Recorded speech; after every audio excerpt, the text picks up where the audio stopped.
Seguramente más de uno conozca esta pintura, la Gran Ola de Kanagawa. Esta pintura es de Katsushika Hokusai, el hombre que inventó el término manga, que lo usaba para referirse a los esbozos o borradores incompletos y sin terminar de los artistas gráficos.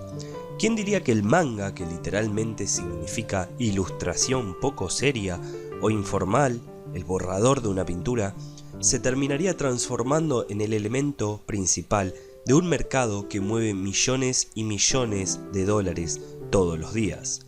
Pero ¿por qué?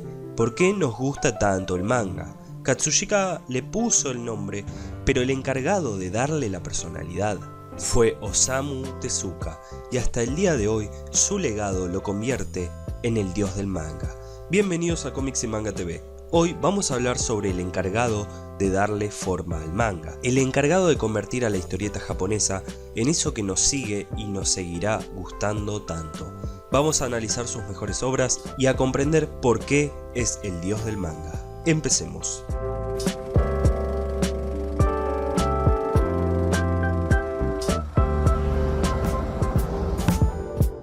Osamu Tezuka nació en 1928 y murió en 1989. Tezuka tomó lo mejor de sus antecesores e imprimió toda una nueva estética que se convertiría en el carácter distintivo del manga moderno. Para empezar, fue el primero en implementar los ojos grandes en sus personajes. Tezuka se dio cuenta de que los rasgos circulares atrapaban la atención de los lectores y le provocaban una sensación agradable.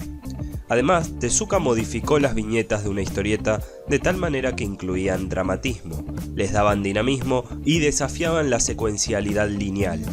Hasta antes de Tezuka, los mangas eran historietas cortas que concluían en las pocas viñetas que ocupaban. Él creó el cambio narrativo en el que las historias se comenzaron a ser más complejas, elaboradas y también más extensas, obviamente. Así que el dios del manga no solo definió el espacio y la estética de los mangas, también estableció las bases para el desarrollo de los géneros principales, tales como el shounen, dirigida especialmente a varones jóvenes. Se caracteriza por tener grandes dosis de acción y situaciones humorísticas con protagonistas mayoritariamente masculinos. El shoujo, la categoría dirigida especialmente a la audiencia femenina adolescente. Los contextos de las narraciones suelen variar, aunque una constante es el énfasis en las relaciones humanas y sentimentales. Y finalmente el seinen, cuyo objetivo es atraer a la audiencia mayor de 18 años. Sus narraciones tienden a ser más sofisticadas que las del shoujo o el shounen, y muchas veces las tramas tienen que ver con violencia, política y etc. La gran popularidad de Tezuka difundió y expandió masivamente la lectura y el consumo del manga, lo que ocasionó el florecimiento de la industria en el Japón de la posguerra. Y hablando de eso, los horrores de la Segunda Guerra Mundial lo marcarían de por vida a Osamu Tezuka y lo empujaría a crear historias con mensajes optimistas, humanitarios y ambientales. El primer manga al que le vamos a prestar atención es Kimba, el león blanco. Esta historia fue el centro de una controversia cuando muchos años después Disney estrenara El Rey León, aunque los autores negaron conocer la historia de Kimba. Debes vengar mi muerte, Kimba. Digo, Simba. Sí, ahora entienden ese chiste de los Simpsons, ¿no? La historia comienza en África, a mediados del siglo XX. Frente a la usurpación de la humanidad, un león blanco, César, busca darle a todos los animales un lugar seguro, libres de miedo. Un cazador mata a César, pero por suerte su hijo Kimba nace a tiempo y ahora él tiene el deber de seguir con los objetivos de su padre. La serie sigue la vida de Kimba después de su regreso a la selva, todavía siendo cachorro, y muestra sus aprendizajes y su crecimiento en el siguiente año. Algo que Kimba aprende pronto es que la verdadera paz requiere comunicación y entendimiento mutuo entre los animales y los humanos. Fue también el primer anime en color creado en Japón. Tuvo muchísima popularidad y bueno, imagínense que hasta Disney se robó la idea. El segundo manga relevante es Astro Boy. Esta historia fue la primera serie japonesa en hacerse popular en Occidente. Es la historia de un androide creado por el jefe del Ministerio de Ciencia, el Dr. Tenma. No es ese. Quien lo diseña para reemplazar a su hijo Tobio, que había fallecido en un accidente automovilístico. Obviamente no logra reemplazar la falta de su hijo y Tenma decide venderlo al dueño de un circo. Tiempo después, el profesor Ochanomizu, el nuevo jefe del Ministerio de Ciencia, lo ve en el circo, consigue que se lo entreguen y se convierte en su guardián legal. Así, Astro comienza a luchar contra el crimen. En un interesante giro narrativo, hay un momento en el que Astro se enfrenta a la Fuerza Aérea de los Estados Unidos para detenerlos de bombardear a aldeanos vietnamitas inocentes. Sí, Osamu Tezuka no le tenía miedo a nada, y en todas sus obras hay temas controversiales. El ejemplo más interesante es el siguiente, La Princesa Caballero. La historia es la siguiente. En el cielo se asigna el sexo a niñas y niños mediante la entrega de corazones azules y rojos. En una de esas, una niña nace con un corazón de hombre, lo que ya de por sí es problemático. Pero en un giro aún más interesante, nace en un reino en el que su padre, el rey, debe hacerla pasar por varón para que los nobles no le quiten el poder y ella pueda heredar el reino. Y además se enamora de un príncipe de un reino vecino.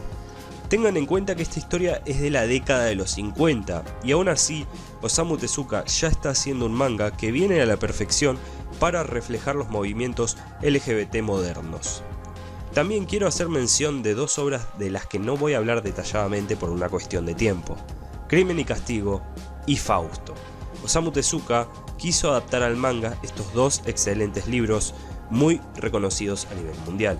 Hizo algo que realmente ningún otro autor de manga se animó a volver a hacer. Voy a hablar de ellos en otros videos.